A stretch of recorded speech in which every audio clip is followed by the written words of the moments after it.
નમસ્કાર દર્શક મિત્રો, IHRRTC ન્યૂઝમાં આપનું હાર્દિક સ્વાગત છે। હું છું આપની સાથે સંધ્યા। તો સમાચારની શરૂઆત કરતા પહેલા નજર કરીશું આજના મુખ્ય સમાચાર પર। પર્યાવરણ ही जीवन है નારા સાથે ભરૂચમાં ઉત્તર પ્રદેશના જોનપુરથી નીકળેલા યુવકનું સ્વાગત। પર્યાવરણ બચાવવાનો સંદેશો લઈને યુવક યાત્રાએ નીકળ્યો। અંકલેશ્વર કાપોદ્રા ગામ ખાતે કાંસ ઉપર બિલ્ડરે બાંધકામ કર્યું હોવાનો આરોપ। વરસાદી કાંસ ઉડાઈ જવાના કારણે પાણી લોકોના ઘર સુધી પહોંચતું હોવાના આક્રોશ સાથે લોકો મેદાનમાં। ભરૂચના ઓમકારનાથ હોલ ખાતે ઉડાન 2024 ઉત્સવનું આયોજન કરાયું। મોટી સંખ્યામાં લોકોએ લાભ લીધો। યોગ પરિવાર ભરૂચ દ્વારા બહેનોએ સાડી પહેરી યોગાસનોની વિવિધ કૃતિઓ રજૂ કરી। યોગ સાથે ગરબાનું પણ આયોજન। ભરૂચમાં ઉનાળાની અંગ દઝાડતી ગરમીની શરૂઆત થઈ ચૂકી છે। તાપમાનમાં થઈ રહેલી વધઘટની અસર માનવ શરીર ઉપર જોવા મળી રહી છે। ભરૂચ સિવિલ હોસ્પિટલમાં 11 દિવસમાં ફ્લૂના 430 કેસ નોંધાઈ ગયા છે। સાથે ક્લિનિકમાં પણ શરદી, ખાંસી અને તાવના કેસોમાં 20% વધારો થયો છે। દિવસ દરમિયાન ખૂબ જ ગરમી, જ્યારે રાતના સમયે ગરમીમાં ઘટાડો થવાના કારણે સિવિલમાં ફ્લૂના કેસોમાં વધારો નોંધાયો હતો, જેમાં શરદી, ખાંસી અને તાવના છેલ્લા 11 દિવસમાં 530 કેસ નોંધાયા હતા। સાથે ક્લિનિકમાં શરદી, ખાંસી અને તાવના કેસમાં પણ 20% વધારો નોંધાયો હતો। ઠંડા પાણી પીવાના કારણે પણ કેટલાક લોકોને ગળાની પણ સમસ્યાઓ સર્જાય છે। અવારનવાર 4 દિવસના તાપમાનની ડિગ્રી 40 ડિગ્રી જોવા મળી રહી છે। ડોક્ટરે પણ ગરમીથી બચવા વધુ પાણી, લીંબુ શરબત અને પ્રવાહી ખોરાક લેવા તેમજ ખાસ કરીને ઘરની બહાર નીકળવાનું ટાળવા માટેનો સુઝાવ આપ્યો છે। વાયરલ બીમારીના કેસમાં વધારો ઘણો દિવસથી તાપમાનના કારણે થઈ રહ્યો હોવાનું પણ માનવામાં આવી રહ્યું છે। ભરૂચમાં આવેલા ક્ષય કેન્દ્રમાં વન્યર પ્રાણી ઘૂસી આવતા કર્મચારીઓમાં ભાગમભાગ મચી ગઈ હતી, જેની જાણ જીવદયા પ્રેમી સંસ્થા નેચર પ્રોટેક્શન ચેરિટેબલ ટ્રસ્ટના સભ્યોને કરાતા તેઓ તાત્કાલિક દોડી આવી વન્યરનું રેસ્ક્યુ કરી પાંજરે પૂર્યું હતું। ટીમ દ્વારા તેને સુરક્ષિત સ્થળે છોડવાની કવાયત કરવામાં આવી હતી। જંગલ વિસ્તારો ઓછા થવાના કારણે અનેક સ્થળોએ વન્ય પ્રાણીઓ રહેણાંક વિસ્તારમાં ઘૂસી આવવાના બનાવો સામે આવ્યા છે। ગત રોજ ભરૂચ શહેરમાં આવેલા ક્ષય કેન્દ્રમાં વન્યર પ્રાણી ઘૂસી આવ્યું હતું, જેથી અંદર રહેલા કર્મચારીઓમાં દોડધામના દ્રશ્યો જોવા મળ્યા હતા। જીવદયા પ્રેમી સંસ્થા નેચર પ્રોટેક્શન ચેરિટેબલ ટ્રસ્ટના સભ્યોએ જાણ કરવામાં આવતા તેઓ દોડી આવ્યા હતા અને રેસ્ક્યુ કર્યું હતું। યોગ પરિવાર ભરૂચ દ્વારા ચંદ્રદર્શન સોસાયટી ખાતે સાડી સાથે યોગ કાર્યક્રમનું આયોજન કરવામાં આવ્યું હતું, જેમાં મહિલા પતંજલિ યોગ સમિતિ ભરૂચ, ગુજરાત રાજ્ય યોગ બોર્ડ ભરૂચ, સંસ્કૃતિ સમાજ સેવા સંસ્થાન ટ્રસ્ટ ભરૂચની બહેનોએ મોટી સંખ્યામાં હાજર રહી સાડી સાથે યોગ કરી ભવ્ય અને દિવ્ય રીતે કાર્યક્રમને ઉજવ્યો હતો। યોગ પરિવારની બહેનોએ યોગાસનની વિવિધ કૃતિઓ બનાવી ગરબા રમી આનંદ ઉલ્લાસ સાથે કાર્યક્રમ ઉજવ્યો હતો। સાથે ગુજરાત રાજ્ય યોગ બોર્ડની ટ્રેનિંગ લીધેલ બહેનોને સર્ટિફિકેટ આપી સન્માનિત કરાયા હતા।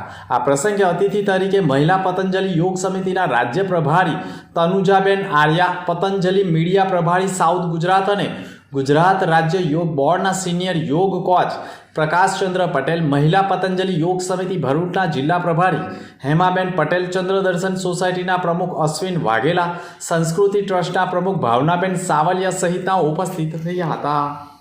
દેશ વિદેશોમાં પણ પ્રખ્યાત ભરૂચની સૂજની બનાવતા પરિવારો ઓછા મહેનતાણા સહિતના અનેક કારણોસર આ કળાને આગળ ધપાવવા માંગતા ન હોવાથી સૂજનીની કળા લુપ્તના આરે પહોંચી ગઈ છે। 12મી માર્ચ 2023ના રોજ જિલ્લા વહીવટી તંત્ર તરફથી સૂજનીની લુપ્ત થતી કળાને બચાવવા માટે પ્રોજેક્ટ રોશની શરૂ કરવામાં આવ્યો હતો, જેમાં માત્ર 1 વર્ષના ટૂંકા ગાળામાં જ રોશની પ્રોજેક્ટની રોશની સમગ્ર દેશમાં જોવા મળી છે। 40 વર્ષ બાદ ભરૂચમાં પ્રથમ પ્રોટોટાઇપ સૂઝની હાથશાળ વિકસિત કરવામાં આવી હતી અને હાથશાળમાં કલાકારો, વિદ્યાર્થીઓ, સંશોધકો અને કળા રસિકો માટે વિશેષ પ્રયાસો થકી તેમને સૂઝની અને તેને બનાવવાની કળાની માહિતગાર કરવામાં આવ્યા હતા। જેમને આ કામ છોડી દીધું હતું તેઓ પાછા જોડાઈ રહ્યા છે। નવી પેઢીના લોકો આ કલાને શીખવવા માટે આગળ આવી રહ્યા હોવાની સૂઝની કળા ફરી જીવંત થઈ શકે છે। માત્ર 1 વર્ષના ગાળામાં જ ભારત સરકારે ભરૂચની સૂઝનીને GI ટેગ આપવાની જાહેરાત કરી છે અને રોશની પ્રોજેક્ટમાં ભરૂચના કલેક્ટર ડોક્ટર તુષાર સુમેરા, જિલ્લા ઉદ્યોગ કેન્દ્રના general manager JB Dave, Mahatma Gandhi national fellow Nirav Sanchaniya, rotary ક્લબના રિઝવાના જમીનદાર, સૂઝનીવાલા પરિવાર પણ ખાસ મહેનત કરી રહ્યું છે। 2/4/2024 મંગળવારના રોજ પંડિત ઓમકારનાથ ઠાકોર કલાભવન હોલ ખાતે નર્મદા હાઈસ્કૂલ વિજ્ઞાન પ્રવાહ સુકલત્રીજ સ્વામિનારાયણ ગુડવિલ સ્કૂલ વિજ્ઞાન પ્રવાહ ભરૂચ અને મહારાજશ્રી KGM વિદ્યાલય ભરૂચ જાડેશ્વર સંયુક્ત ઉપક્રમે ઉડાન 2024 વાર્ષિક ઉત્સવનું આયોજન કરવામાં આવ્યું હતું, જેની સાથે સાથે વિદ્યાર્થીઓ તથા વાલીઓની મૂંઝવણને દૂર કરવા ગુજરાત રાજ્યની નામાંકિત યુનિવર્સિટીઓના સહયોગથી કરિયર ગાઈડન્સ ફેરનું પણ આયોજન કરવામાં આવ્યું હતું, જેમાં મુખ્ય મહેમાન તરીકે ભરૂચ જિલ્લા શિક્ષણ અધિકારી સ્વાતિબા કે રાઉલ તથા અતિથિ વિશેષ તરીકે જિલ્લા શિક્ષણ અધિકારી કચેરીના અન્ય મહાનુભાવો વગેરે ઉપસ્થિત રહ્યા હતા અને રૂપરેખા મુજબ કાર્યક્રમની શરૂઆત કરિયર ગાઈડન્સ ફેરમાં ગુજરાતની નામાંકિત યુનિવર્સિટી જેવી કે PP સવાણી યુનિવર્સિટી તથા GSFC university, Karnavati university, Parul university, ITM Baroda university, Vidyadeep university, UPL university, RNG Patel Bardoli, red and white multimedia વગેરેના પ્રતિનિધિઓએ વિદ્યાર્થીઓ તથા વાલીઓ કારકિર્દી માર્ગદર્શન આપ્યું હતું. તેમજ કાર્યક્રમ દરમિયાન વિદ્યાર્થીઓને તેમના વક્તવ્ય થકી પ્રોત્સાહિત પણ કર્યા હતા. અંકલેશ્વર તાલુકાના કાપોદ્રા ગામ ખાતે બિલ્ડર દ્વારા ગેરકાયદેસર વરસાદી કાંસ ઉપર ગેરકાયદેસર બાંધકામ કરી દેવાતા ગ્રામજનોમાં ભારે આક્રોશ ફાટી નીકળ્યો છે. અંકલેશ્વર તાલુકાના કાપોદ્રા ગામ ખાતે આવેલા જકરિયા પાર્ક પાસેના ખુલ્લી કાંસ ઉપર બિલ્ડર દ્વારા ગેરકાયદેસર પુરાણ કરી કાંસ બંધ કરી દેવામાં આવ્યું હોવાના આક્ષેપ સાથે કાંસનું પાણી અન્ય લોકોના ઘરોમાં તેમજ ગામોમાં પ્રવેશ કરી આર્થિક રીતે નુકસાન થતું હોવાની ભીતિ ગ્રામજનોમાં જોવા મળી હતી. ગત વર્ષ દરમિયાન વરસાદી કાંસના પાણી કાપોદ્રાના અનેકો ઘરમાં પ્રવેશી ગયા હતા. લાખો રૂપિયાનું નુકસાન થયું હતું. આ અંગે તૌસીફ કડીવાલાએ પણ જિલ્લા કલેક્ટર અધિકારી તથા તાલુકા વિકાસ અધિકારી સહિતના લાગતા વળગતા અધિકારીઓને લેખિતમાં ફરિયાદ આપી છે, પરંતુ નિરાકરણ નહીં આવતા આખરે મીડિયા સમક્ષ સામે આવી ભારે આક્રોશ વ્યક્ત કર્યો હતો. આગામી ચોમાસાની સિઝનમાં લોકોને ફરી એકવાર પાણીનો સામનો ન કરવો પડે, લોકોના જાનમાલને નુકસાન ન થાય તેવા પ્રયાસના ભાગરૂપે જો ગેરકાયદેસર બાંધકામ હોય તો દૂર કરવામાં આવે તેવી માંગણી કરી છે. અંકલેશ્વર B ડિવિઝન પોલીસ વિસ્તારમાં આવતા નવી દીવી ગામ જવાના રોડ ઉપર આવેલા નર્મદા નગરમાં ઘર નંબર 8ના મકાન માલિક હેમંત પટેલ પોતાનું મકાન બંધ કરી સારંગપુર હનુમાન મંદિરે દર્શન કરવા ગયા હતા. તે દરમિયાન રાત્રિના સમયે તસ્કરોએ તેમના ઘરના દરવાજાનો નકુ ચોતોડી અંદર પ્રવેશી તિજોરીનું તાળું તોડી તિજોરીમાં મૂકેલા સોના ચાંદીના દાગીના જેની કિંમત 1,90,000ની મત્તાની ચોરી કરી ચોરો ફરાર થઈ ગયા હતા. આ અંગેની જાણ પોલીસને થતાં પોલીસ કાફલો ઘટના સ્થળે દોડી આવ્યો હતો. ચોરી અંગે ફરિયાદ દાખલ કરી અજાણ્યા તસ્કરોનું પગેડું મેળવવાના પ્રયાસો કર્યા છે.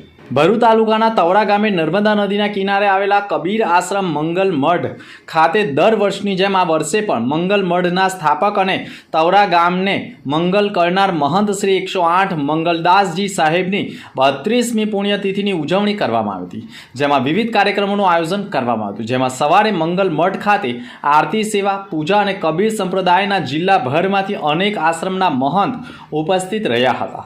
આજે મંગલ મઠ ખાતે પધારેલ મહંત મંગલદાસજી સાહેબે પણ કરેલ સેવા કાર્ય દ્વારા સમગ્ર ગુજરાતમાં સંત સમાજ લોકોની ઉન્નતિ કરવા માટે કરેલા કાર્યનું વર્ણન કર્યું હતું, જેમાં ખાસ મહામંડલેશ્વર 1008 શિવરામદાસ સાહેબે મોરબી તથા ખેમદાસ સાહેબ માજલપુર મહાગુજરાત કબીર પંથના ખજાનચી અને ગુરુચરણદાસ સાહેબ અંકલેશ્વરના મહાગુજરાત કબીર સંપ્રદાયના ખજાનચી તેમજ અન્ય સંપ્રદાયના સંતો મહંતો ઉપસ્થિત રહી કાર્યક્રમને સફળ બનાવ્યો હતો. લોકતંત્રમાં ભાગ્ય વિધાતા હોય છે. જાગૃત મતદાર ચૂંટણી હોય ત્યારે એનો સમય અને તારીખ નક્કી હોય છે અને તે દિવસે સરકાર તરફથી જાહેર રજાઓ પણ રાખવામાં આવે છે. તે દિવસે તમે તમારા અનુકૂળ વ્યક્તિ કે પક્ષને જીતાડવા મત આપી શકો છો. એવું આયોજન સરકાર દ્વારા કરવામાં આવતું હોય છે. બેલેટ પેપર કે મશીન દ્વારા તમે સરળતાથી તમારા મત અધિકારનો ઉપયોગ કરી શકો છો તેવી વ્યવસ્થાઓ વહીવટી તંત્ર તરફથી કરવામાં આવી રહી છે. ત્યારે 100% મતદાન થતું નથી. જે લોકો પોતાના મતાધિકારનો ઉપયોગ કરતા નથી તેવા લોકોમાં જાગૃતતા લાવવાના ભાગરૂપે સરકાર દ્વારા કે અર્ધ સરકારી સંસ્થાઓ દ્વારા અવેરનેસ કાર્યક્રમો યોજવામાં આવે છે, જેના ભાગરૂપે અંકલેશ્વરની આદર્શ કેળવણી મંડળ સંચાલિત શાળા દ્વારા મતદાન જાગૃતિ કાર્યક્રમ યોજવામાં આવ્યો હતો. દેશ અને દુનિયામાં હાલની પરિસ્થિતિ ખૂબ દર્દનાક સાબિત થઈ રહી છે. કોરોના કાળ દરમિયાન ઓક્સિજનના લીધે લાખો લોકોએ પોતાનો જીવ ગુમાવ્યો હતો. જેનાથી પ્રેરિત થઈ ઉત્તર પ્રદેશના જૌનપુરના રહેવાસી રાજવીર ભીલ આદિવાસી યુવક દ્વારા પર્યાવરણના અભિયાનને બચાવવા માટે સંદેશ સાથે સાયકલ યાત્રા શરૂ કરી હતી. જે યાત્રા ઉત્તર પ્રદેશ, ઉત્તરાખંડ, હિમાચલ પ્રદેશ, પંજાબ, હરિયાણા, જમ્મુ કાશ્મીર, રાજસ્થાન, મધ્યપ્રદેશ થઈ ગુજરાતમાં અલગ અલગ જિલ્લાઓમાંથી પસાર થઈ સાયકલ દ્વારા યુપીથી ગુજરાત સુધી 94 દિવસના 8,294 કિલોમીટરનો પ્રવાસ કરી ભરૂચ જિલ્લાના અંકલેશ્વર ખાતે બાબરનાથા ચાલ ખાતે રોકાણ કર્યું હતું.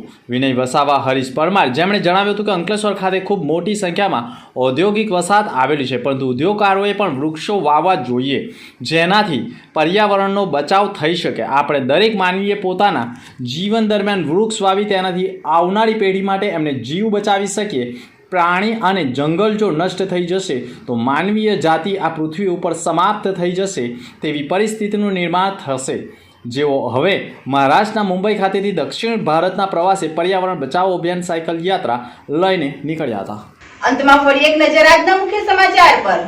પર્યાવરણ ही जीवन है નારા સાથે ભરૂચમાં ઉત્તર પ્રદેશના જૌનપુરથી નીકળેલા યુવકનું સ્વાગત. પર્યાવરણ બચાવોનો સંદેશો લઈને યુવક યાત્રાએ નીકળ્યો. અંકલેશ્વર કાપોદ્રા ગામ ખાતે કાંસ ઉપર બિલ્ડરે બાંધકામ કર્યું હોવાનો આરોપ. વરસાદી કાંસ ઉડાઈ જવાના કારણે પાણી લોકોના ઘર સુધી પહોંચતું હોવાના આક્રોશ સાથે લોકો મેદાનમાં. ભરૂચના ઓમકારનાથ હોલ ખાતે ઉડાન 2024 ઉત્સવનું આયોજન કરાયું. મોટી સંખ્યામાં લોકોએ લાભ લીધો. યોગ પરિવાર ભરૂચ દ્વારા બહેનોએ સાડી પહેરી યોગાસનોની વિવિધ કૃતિઓ રજૂ કરી. યોગ સાથે ગરબાનું પણ આયોજન. તો આ હતા અત્યાર સુધીના સમાચાર. નવા સમાચાર સાથે ફરી મળીશું. નમસ્કાર.